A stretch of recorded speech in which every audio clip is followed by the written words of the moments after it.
ശബരിമലയുമായി ബന്ധപ്പെട്ട സമീപകാലത്തെ ഏറ്റവും ഞെട്ടിക്കുന്ന സംഭവ വികാസങ്ങളിൽ ഒന്നാണ് ശബരിമല സ്വർണ്ണക്കൊള്ള കേസ്.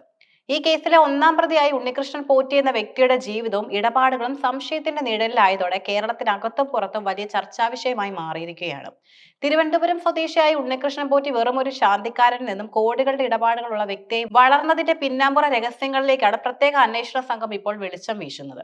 അദ്ദേഹത്തിന്റെ ആദ്യ ഭാര്യയുടെ ദുരൂഹ മരണം, സാമ്പത്തിക ഇടപാടുകൾ, ശബരിമലയിലെ സ്വാധീനം, ഗോഡ്ഫാദർ ചർച്ചകൾ തുടങ്ങിയ നിരവധി വിഷയങ്ങൾ ഈ കേസിലെ കൂടുതൽ സങ്കീർണമാക്കുന്നു.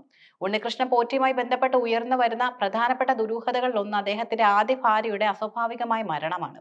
ഈ മരണം നടക്കുന്നത് വർഷങ്ങളോളം അദ്ദേഹം സ്വന്തം നാട് പോലെ കണ്ടിരുന്ന ബംഗളൂരിലെ ശ്രീരാംപുരയിലായിരുന്ന കാലത്താണ്.